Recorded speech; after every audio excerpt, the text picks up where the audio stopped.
Oxygen के बारे में ही हम फिर से आगे की तरफ बात करते हैं। हम बात कर रहे थे कि जो ऑक्सीजन होता है उनका ट्रांसपोर्ट जो होता है वो इलेक्ट्रिक पोटेंशियल से रेगुलेटेड होता है। तो गोल्डस्मिथ ने 1977 में केमी ऑस्मोटिक हाइपोथेसिस दिया ऑक्सीजन के पोलर ट्रांसपोर्ट के लिए। उन्होंने बोला कि मेम्ब्रेन जो होती है, सेल मेम्ब्रेन जो होता है वो जो अनचार्ज्ड या जो जिसके ऊपर भी कोई भी चार्ज नहीं है, इंडोल एसिटिक एसिड या ऑक्सीजन्स, उनके लिए परमिएबल होती है। सो जो IA है, uncharged IA indole acetic acid, वो मेम्ब्रेन के थ्रू मूव कर सकता है ऑस्मोसिस के माध्यम से और साइटोप्लाज्म में एंटर कर सकता है। साइमल्टेनियसली जब ये प्रोसेस होता है तब भी ATP का ब्रेकडाउन होता है, ATP, ADP और फॉस्फेट आयंस के अंदर, और H+ आयंस जो हैं वो इस एनर्जी को यूज़ करते हैं और साइटोप्लाज्म में एंटर करते हैं, से सेल वॉल में जाते हैं। तो इसके कारण से ये काम जो होता है ये प्रोटॉन पंप के द्वारा होता है। यहाँ पर एनर्जी का यूटिलाइजेशन होता है, ठीक है। तो वो प्रोटॉन पंप के माध्यम से जो H+ आयंस होते हैं वो साइटोप्लाज्म से निकल करके वॉल में चले जाते हैं। तो इससे क्या होगा, सेल वॉल का जो pH होता है वो हाइड्रोजन आयन कॉन्सेंट्रेशन बढ़ने से कम हो जाएगा, और साइटोप्लाज्म में क्योंकि हाइड्रोजन आयन कॉन्सेंट्रेशन ज़्यादा हो गई है तो वहाँ पर जो pH होता है वो ज़्यादा हो जाएगा, ठीक है। अब साइटोप्लाज्म में हाई pH पर, क्योंकि हाइड्रोजन आयंस की कॉन्सेंट्रेशन कम हो गई है, तो अब जो न्यूट्रल इंडोल एसिटिक एसिड है, न्यूट्रल ऑक्सीजन है, वो आयनाइज हो जाएगा। तो that will be ionize to IA- plus H+ ions, ठीक है। अभी जो आयनिक फॉर्म का ऑक्सीजन होता है ये सेल के लोअर साइड पर ट्रांसफ़र हो जाता है, और ये फिगर में आप देख सकते हैं, और उसमें वहाँ पर करियर के हेल्प से ये सेल से बाहर चला जाता है, दैट मीन्स सेल वॉल वाले एरिया में आ जाता है, ठीक है। अब सेल वॉल एरिया में क्या है, लो pH है, that means hydrogen ion concentration ज़्यादा है। तो हाइड्रोजन आयन कॉन्सेंट्रेशन ज़्यादा होने की वजह से IA- H+ आयंस के साथ रिएक्ट करेगा, फिर से न्यूट्रल फॉर्म में आ जाएगा, और न्यूट्रल फॉर्म में आने के बाद में अगले सेल में, सेल से ट्रांसफ़र होके अगले सेल का जो अपर पार्ट है, ठीक है ना, रो ऑफ सेल्स है ना, अगले सेल के जो अपर पार्ट है उस पर चला जाएगा, that is neutral indole acetic acid. अभी न्यूट्रल इंडोल एसिटिक एसिड क्योंकि सेल मेम्ब्रेन इसके लिए परमिएबल है और ऑस्मोसिस के थ्रू ये जा सकता है, तो ये वापस क्या करेगा, अंदर सेल में एंटर कर जाएगा साइटोप्लाज्म के अंदर, और फिर से वो प्रोसेस रिपीट होगा। तो इस तरह से एक सेल से दूसरे सेल में इसका इंडोल एसिटिक एसिड का ट्रांसफ़र होता है, ठीक है। तो टिप से नीचे की तरफ ट्रांसफ़र होगा, इसलिए हमने लिखा अपर सेल से लोअर सेल। तो लोअर एंड पे आया, फिर यहाँ पर न्यूट्रल फॉर्म में आ गया, फिर सेल में एंटर किया, फिर pH प्रोटॉन पंप की वजह से प्रोटॉन्स बाहर निकल गए, pH ज़्यादा हो गया, दिस डिसोसिएट्स H+ आयंस और उसमें, और जो आयनिक फॉर्म होती है वो बाहर निकल आई, बाहर कैरियर के साथ में, बाहर आने के बाद में फिर से H+ आयंस के साथ कंबाइन करके न्यूट्रल फॉर्म बनाया और अगले सेल में एंटर किया। इस तरह से एक एक सेल करके इसका ट्रांसफ़र होता है, ठीक है। अब आते हैं कि जो IA है या ऑक्सीजन्स है, इनका सिंथेसिस कैसे होता है। ऑक्सीजन्स का सिंथेसिस जो है वो बेसिकली तो ट्रिप्टोफान से होता है, एक अमीनो एसिड है ट्रिप्टोफान, उसके से होता है, और 3 पाथवेज इसके बताए गए हैं। जो सबसे ज़्यादा कॉमन पाथवे है वो है कि ट्रिप्टोफान जो है ट्रिप्टोफान ट्रांस अमीनेज के माध्यम से इंडोल 3 पायरुविक एसिड में कन्वर्ट होता है, और वो इंडोल 3 एसिटल्डिहाइड में कन्वर्ट होता है, वो फिर indole acetaldehyde indole 3 acetic acid में कन्वर्ट होता है। जो सेंटर में आपको जो लाइन दिख रही है ये सबसे ज़्यादा कॉमन टाइप का मेथड है, जिसके थ्रू कि ट्रिप्टोफान IAA में कन्वर्ट होता है। सेकेंड जो है उसमें है कि ट्रिप्टोफान डीकार्बोक्सिलेज पहले आता है एंजाइम, और वो ट्रिप्टामिन में इसको बदल देता है, और इसके बाद में फिर ऑक्सीडेशन होता है इसका एमीन का, इंडोल 3 एसिटल्डिहाइड बनता है, फिर वो इंडोल एसिटिक एसिड में कन्वर्ट होता है।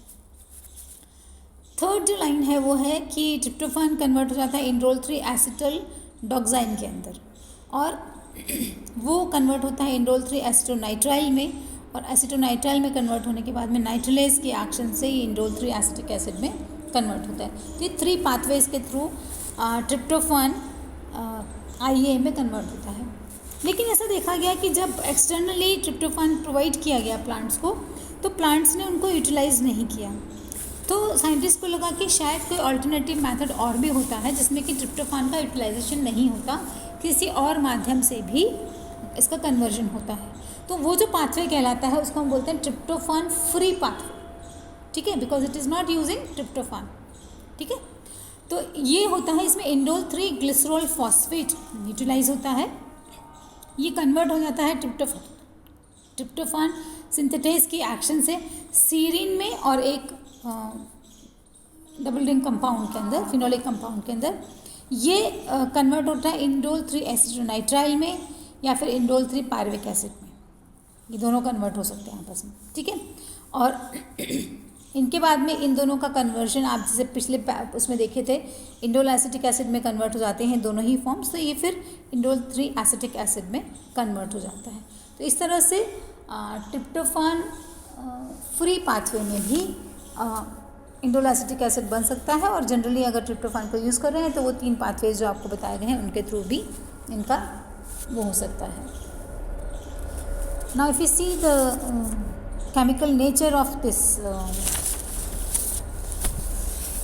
indole these ऑक्सिन्स, इनमें कार्बोक्सिलिक ग्रुप है।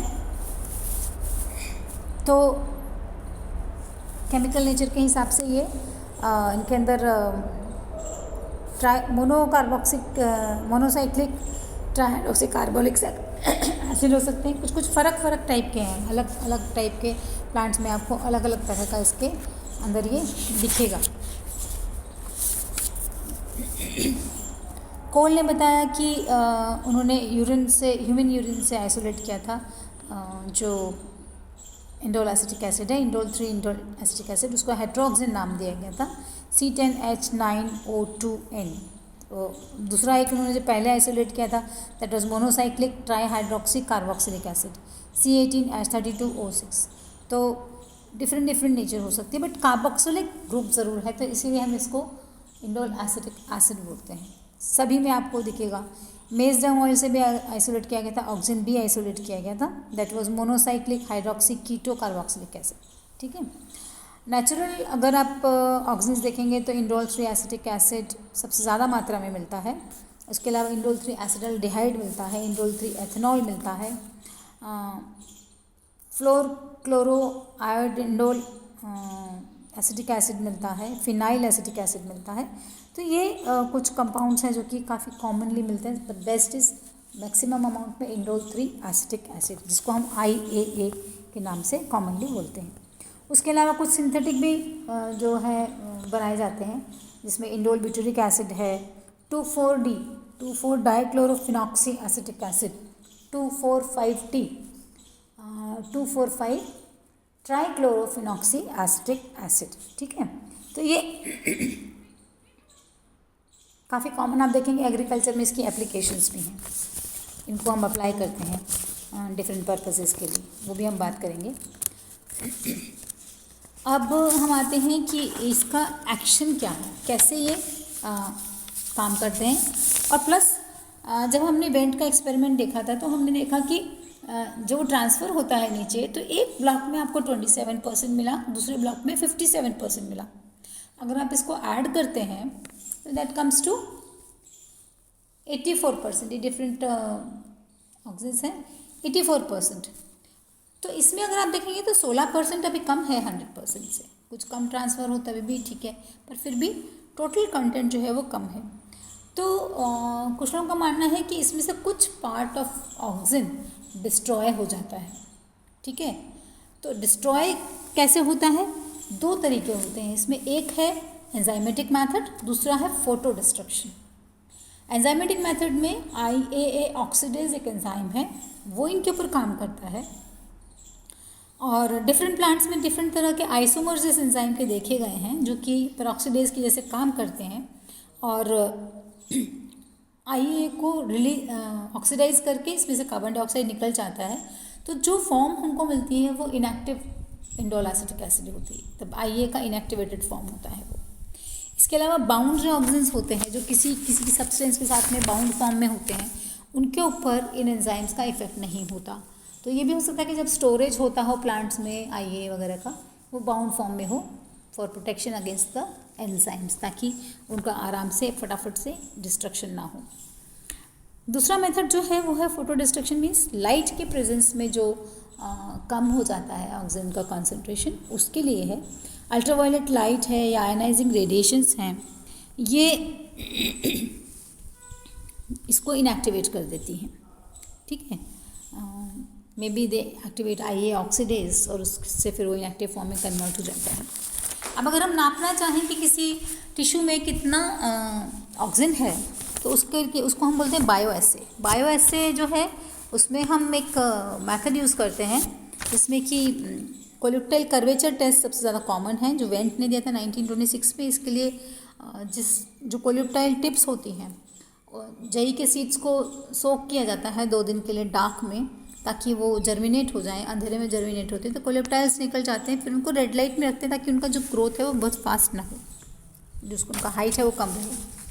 ऊपर का टिप जो है 1 मिलीमीटर टिप जो होता है, जो लाइट रिसीव करता है, उसको हटा दिया जाता है। और अब नीचे वाला जो टिश्यू है उसको हम यूज़ करते हैं बायोएसे के लिए। और जिस भी टिश्यू को हमको बायोएसे करना होता है उसको हम अगर ब्लॉक पे रखते हैं एक डेफिनेट टाइम के लिए डार्क में, और फिर उस अगर ब्लॉक को बराबर पीसेस में काट के उन अगर ब्लॉक्स को हम कोल्यूक्टाइल के ऊपर एसिमेट्रिकली रखते हैं, फिर कर्वेचर देखते हैं कि कितना कर्वेचर आता है। तो जितना ज़्यादा एंगल से वो मुड़ेगा उतना ज़्यादा कॉन्सेंट्रेशन ऑक्सीजन का उस पर्टिकुलर टिश्यू में माना जाता है। नाउ